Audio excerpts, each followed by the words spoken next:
ए बराबर एक ऐसा समूह जिसमें रो और कॉलम हो एक आयताकार सारणी के रूप में, यानी कि A11 A12 A1n,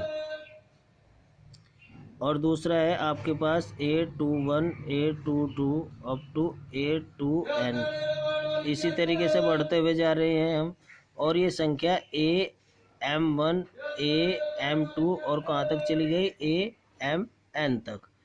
तो ये जो आपका प्रोसीजर होता है ये आपका अवयव कहलाता है। अब अवयव में क्या होता है, ये जो आपके पास दिखाई दे रहे हैं ये खड़ी लाइनें, इनको स्तंभ बोलते हैं। क्या है जी, ये स्तंभ यानी कि कॉलम।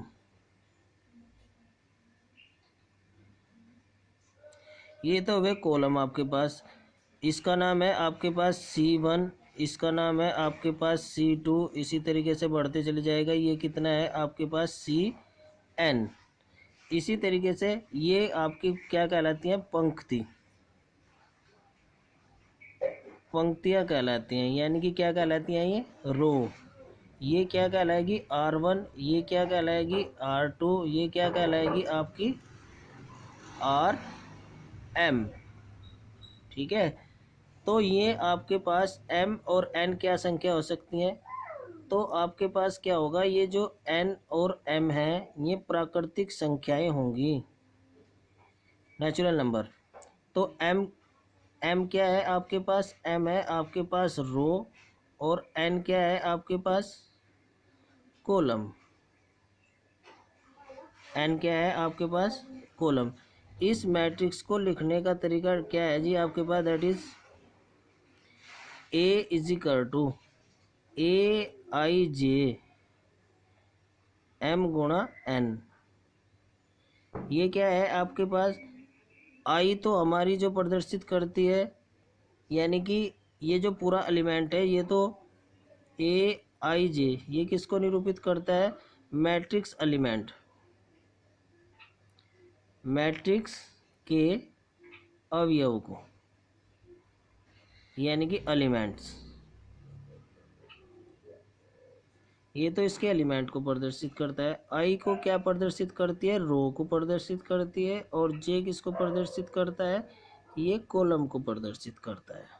ठीक है जी। अब आपके पास आता है ऑर्डर, यानी कि अवयव की कोटि, अवयव की कोटि। आपके पास क्या है जी, order of the matrix, order of matrix क्या चीज़ होती है, ऑर्डर ऑफ द मैट्रिक्स। ये जो आपने M गुणा N लिखा है यही आपकी कोटि कहलाती है, यानी कि M क्रॉस N क्रम को आप क्या बोलते हैं, को अवयव की कोटि कहते हैं, कोटि कहते हैं।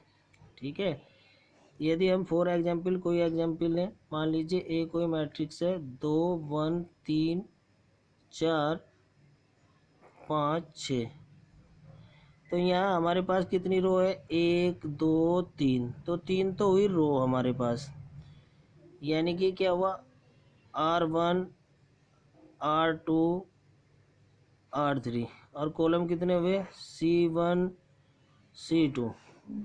तो इसका ऑर्डर कितना हुआ जी, ऑर्डर ऑफ मैट्रिक्स, पहले क्या लिखते हैं रो, फिर क्या लिखते हैं कॉलम, तो 3/2 का हमारे पास क्या हो गया, ये मैट्रिक्स का ऑर्डर हो गया।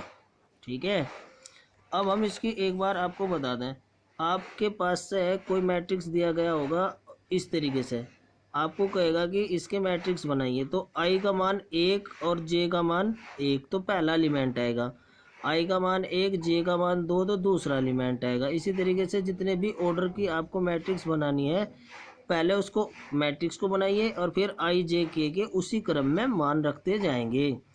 तो आपके पास यदि हम पूछें इसी वाले मैट्रिक्स में कि इसका ए